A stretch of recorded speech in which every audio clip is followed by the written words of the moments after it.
Hi guys, I'm going to show you today how to make this bunny and tassel garland, okay? So this is something that you could hang on your mantle, you could hang it above your bed, you could hang it above a window or across a window. I am going to show you how to do this, so let me turn the camera around and show you the supplies that you're going to need.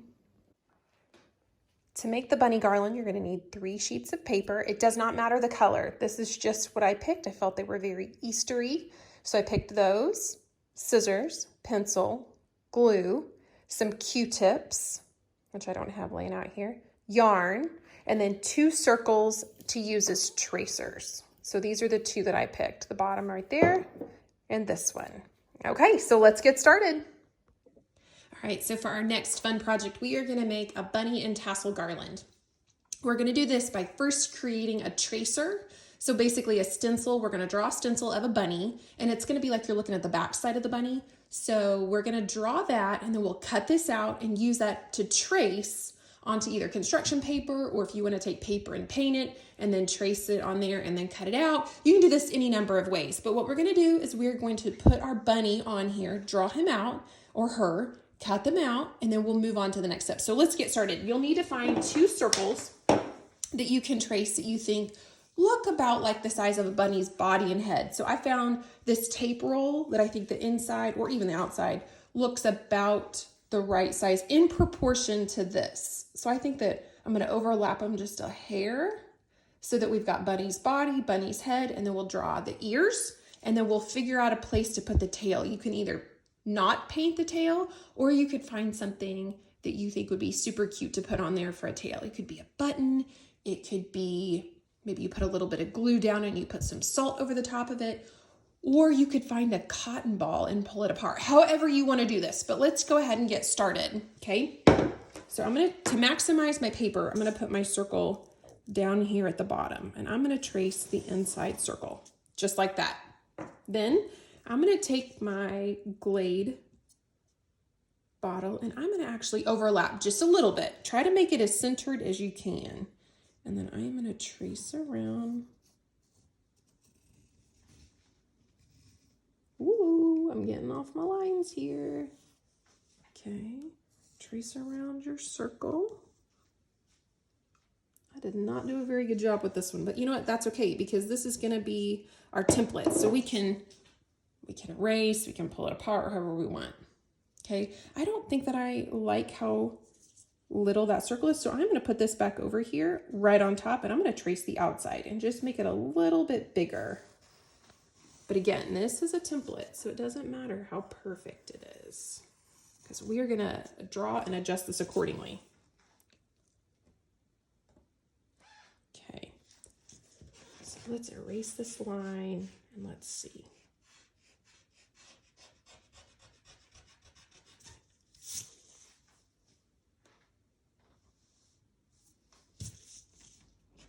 Okay. Let's erase the connecting lines like that. That's looking pretty good.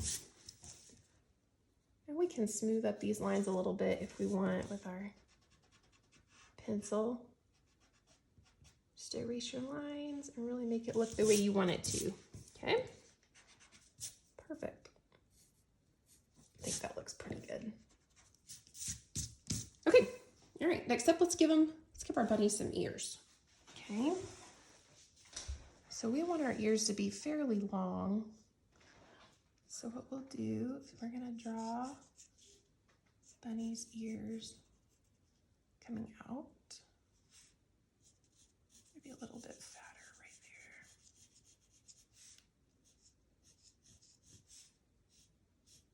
And then the bunny's ears are gonna get kind of smaller as they come in.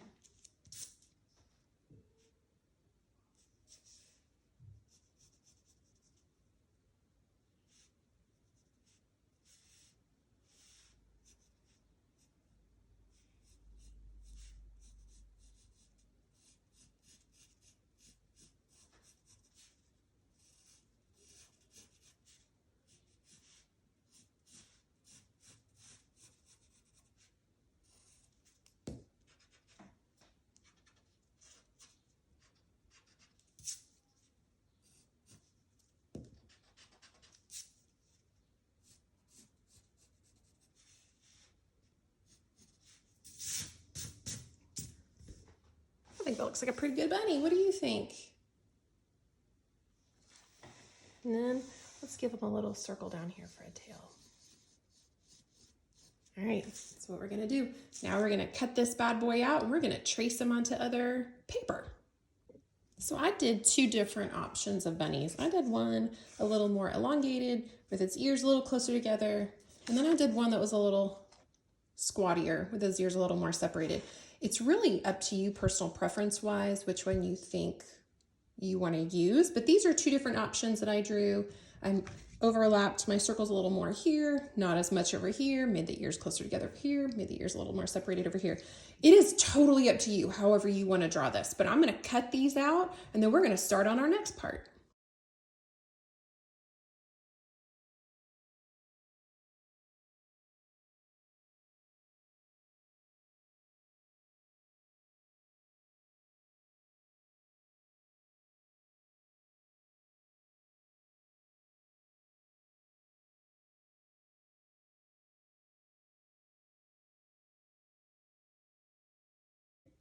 Okay, so here I've got all of my bunnies traced onto my papers that I'm gonna use.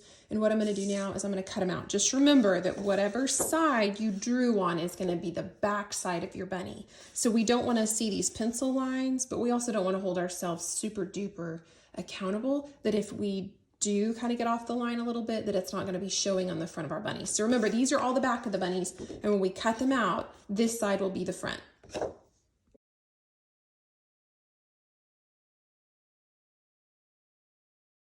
Okay, now that we have our bunnies all cut out, what we need to do is make a little slit in the ear so that we can string them up on our yarn. So I have played with this a couple of different ways. I've tried it with some slits down here, but I really think it looks best when it's up here in the ear. The only thing we're gonna have to be careful with is when we go to string it through, this is a very fragile part and it could rip easy. So if you are worried about that, go down here and put your slits kind of in the head, and what we'll do is we'll string it through that way and they can just kind of hang here.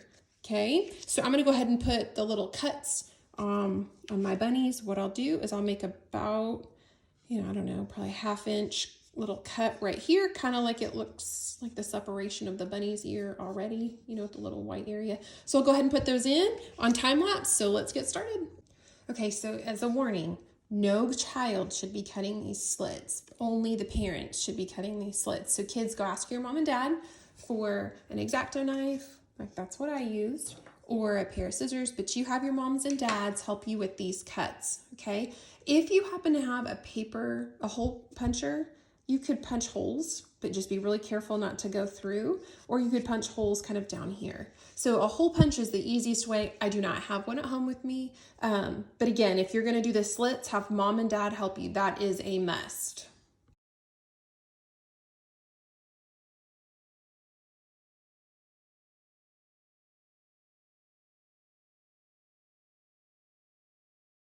Okay, so let's set our bunnies to the side for right now, because what we're gonna do next is we're gonna learn to make tassels.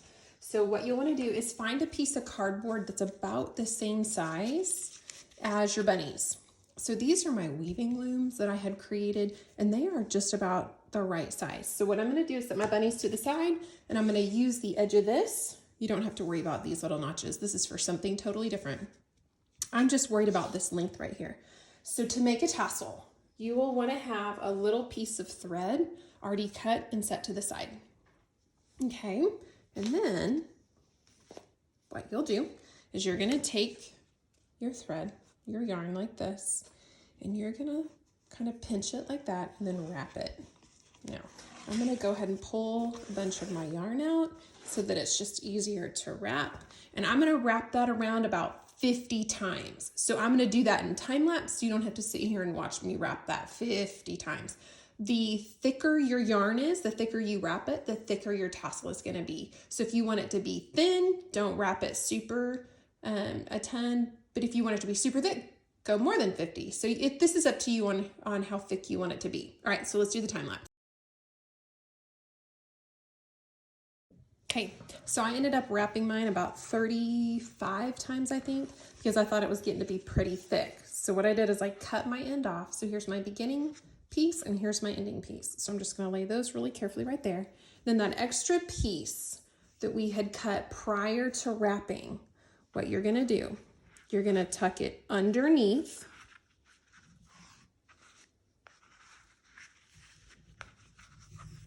And you're gonna take it right up to the tip top, okay?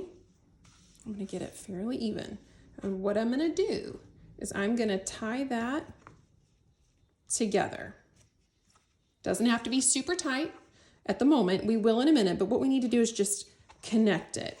Okay, so I'm gonna hold that, and then what I'm gonna do next is I'm gonna slide it off the cardboard like this. Okay. Now I'm going to tighten that up nice and tight, and I'm going to double knot that like this. Okay, so these will be the strings that I hang it from. All right, and then here, this is what we're going to do is we're going to cut this. Okay, so I'm going to find the center point. I'm going to take my super sharp scissors right there in the middle. I'm going to cut it. Okay, so now we've separated it out. I don't know if you can see that. Okay, what we need to do next is we need to give it a little binding point right here. Okay, so I'm going to set this to the side. Okay, I'm going to take another piece of yarn. I'm going to cut it. And what I'm going to do, I'm going to tie it, and I'm going to pull it just a little bit. I want these to be nice and tight. I want this to be a really smooth binding point right up here. And then I think that looks really cute. So I'm going to go ahead and tie this off right here. Okay, like the little head of our tassel. And I'm actually just going to tie that a couple of times because I do think that yarn has a tendency to come undone. And I'm going to tie it one more time. Then I don't have to worry about these little dangly pieces because I'm just going to let them become part of my tassel. Okay, like that. And I do have this one that's a little short, but that was from my beginning point. Okay, so then what you can do is just take it in your hand, and you can be almost like a barber. Okay, we're going to give this little thing a haircut. Try to make it as smooth as possible. Depending on the kind of thread you're using, you could even tape around the bottom and cut through the tape because that will make a nice smooth edge. The problem is with yarn, which is all I have. If I had something like, I don't know, embroidery thread or crocheting thread, it would work really nice to wrap it. But with yarn, when you use tape, it has a tendency to unravel it. We do not want this to unravel. So what I'm going to do is I'm going to do my best to kind of comb it out, smooth out the little end pieces, gather it in my hand, and then just trim it a little bit like this. Okay, doesn't have to be perfect. We're not looking for perfection here. This is homemade. We're making it with love from the heart. Still have a few little scragglers right here. Okay, there we go. And then voila, you have made a tassel. So what we can do is we can put these in between our bunnies. If you want to do multiples, you can make a bunch of these. If you want to just do one at each end, it's totally up to you. But I'm going to go ahead and make a few of these, and then I'm going to show you how to string our whole bunny garland all together.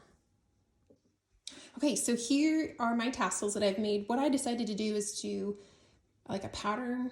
So I have my 3 bunnies. I'm going to put a tassel on either side of them at the beginning and the end. So I was going to really quickly tell you that I could not find any cotton balls or really anything that I could use other than just cutting out circles. So I just really wanted something fun. So I went and found some Q-tips, and what I'm doing is I'm taking the little end and I'm kind of just pulling the cotton off.